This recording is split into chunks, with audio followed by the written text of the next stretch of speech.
Hey gamers, today we're going to look at Glen. Let's check it out.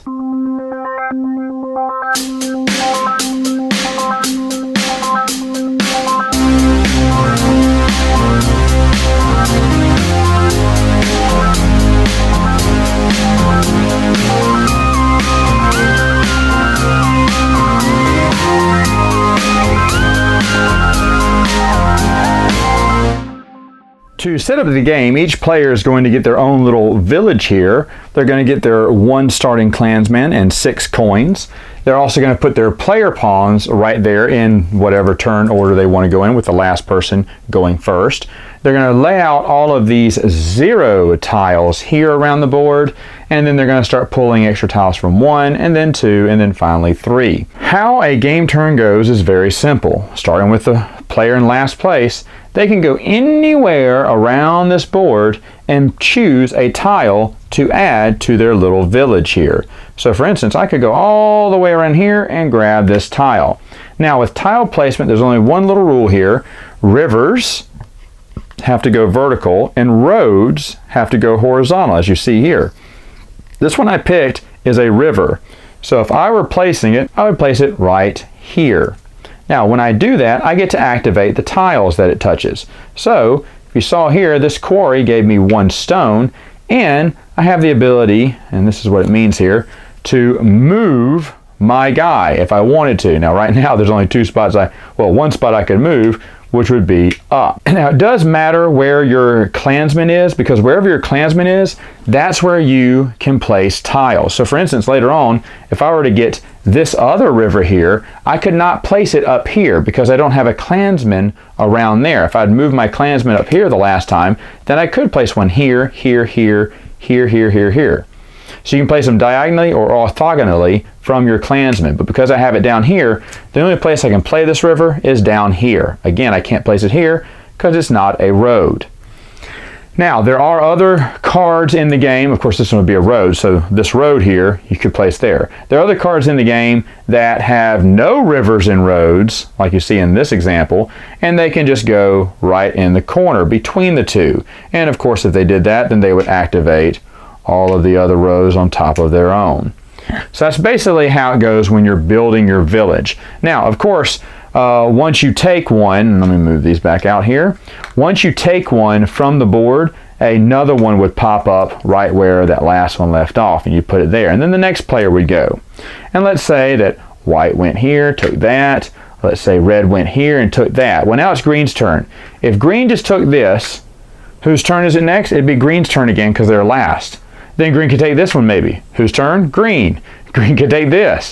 Whose turn is it? Green. So even though you may move all the way up to the front to get that tile you really want, watch out, because blue is not going to get another turn for a very long time. Now another thing about these tiles is, first off, the 0 ones, they're all free. They don't have a cost. However, starting with the 1s and moving up, they do start to get a cost. Look at this distillery.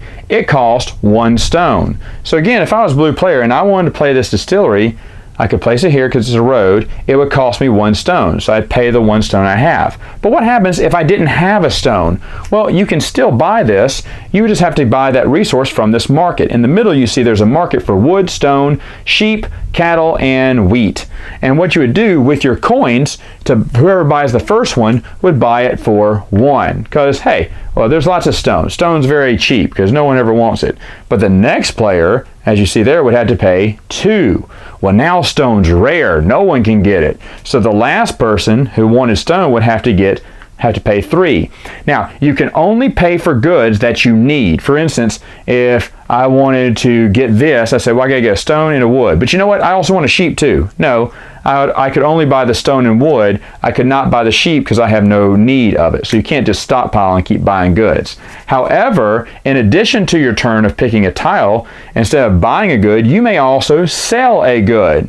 Maybe I have a stone and it's my turn and I picked a tile, blue picks another tile here, and in return, they're going to also say, you know what, I'd also like to sell some of my stone here. And they would sell right up here and take these 3 coins and put them in their player area. And if more players came along, the next player could sell something for 2, or the last player, if they wanted to sell it and make some coin, they could make it there. Now, that's all the market is for. Those gold coins are just to buy and sell stuff from this market. Now, one of the other things that you can buy in this game are these little castle cards or special location cards, and they're marked by this little seal there, and of course it'll say exactly what it is. This one's Castle Stalker. So what I would do is I go through this deck of cards, and it's right here at the top. I grab the top card. If I bought this, attach it. Well, remember, I'd have to move my guy earlier to attach it down here. But I could attach it down there, and then I take the card associated and I do the special ability. Some of them are game ending points. Some like this one, hey, it gives me another clan member and a tam. This will come in handy each scoring round. So I grab another clan member, put him there. In fact, it even says it on the board that I would get a clan member going to Castle Stalker, because you see the little clan member there, and it says don't forget to get the card. And so I put him there. Now, if I activated it, I could also move my clan member if I wanted to. I could move him up here, or another thing I could do is move him off the board. He ceases to become a clan member. He is now a chieftain, and I put him in my own little personal pile, probably with all my coins. That is for when the round ends, scoring rounds here. And let's go ahead and get to that. So, when does a scoring round happen? Well, it happens each time you run out of each of these tiles in each of the 3 decks. Okay, so I've kind of cleared up this area to kind of show you how a round scoring would work. After someone plays like the last tile in the first stack, then you stop the game, pause it, and do score the round. For instance, you're going to score off whoever has the most chieftains. These are people who you removed off of your village board and into your own playing area. Who has the most whiskey, and whiskeys are these little wooden tokens here. Of course, you can get those by getting a distillery and moving wheat and turning it into whiskey there. And then, of course, whoever has the most special buildings. Remember, some of those special building cards will pop up through the decks, and you'll take and keep the card as well for round scoring here. So what it's going to do, and the player board here tells you, hey, you're going to add up all, each one at a time, and whoever has the most, whoever has the least, the difference between those two, that's how many victory points you get. So for instance, let's start with clansmen. Well, I have 1 clansman. However, this tam signal says I have 2. Well, not clansmen, they're chieftains now. So I have 2 chieftains. I have 2. Player 2 has 2. Player 3 has 1. But he also got this card that has 3 tams on it. That means essentially he has 4 chieftains. So we look at the difference between the person who has the most and the person who has the least.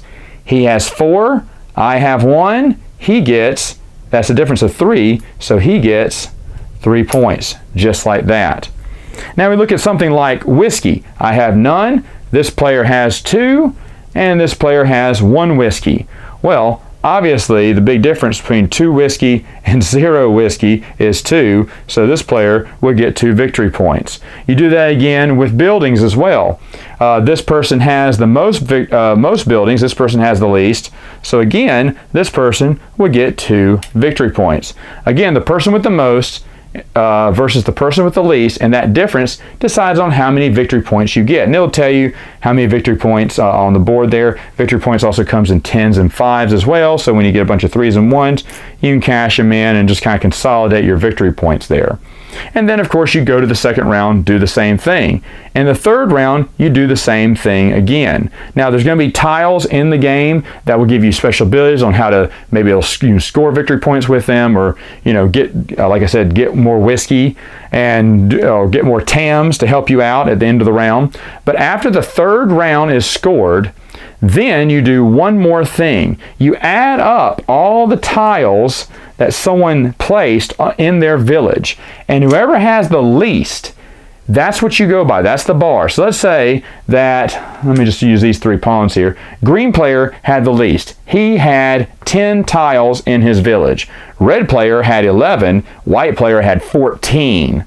So at the end of the game, red player, since he had 1 more tile than the lowest player here, then he's going to get minus 3 points, because it's negative 3 victory points for however many tiles you have above the smallest village.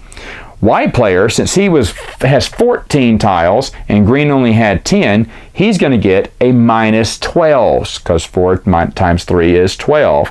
So that'd be a minus 12 points. Now, also, you don't want to forget, you want to add up some of your victory points. Some of these cards give you ending victory points in the game. For instance, like these two here will give you 2 victory points for every green or yellow place you have on your village. As you notice, some of these are green and yellow. There's another one that gives you points for every village you have in your area. And of course, whoever has the most points wins. Final thoughts, what do I think about the game? Well, I should also mention that there is a die in the game that you would roll in a 2-player game to create a ghost player. It has a 1, 2, or 3 on it, and you would take that first, second, or third tile, and that's how you would mimic a third player in the game.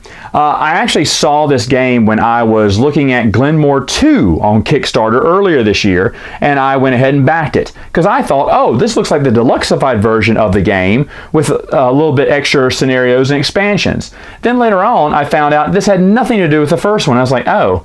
And then the more I found out about Glenmore 2, I went, not really interested in that. I really just wanted Glenmore.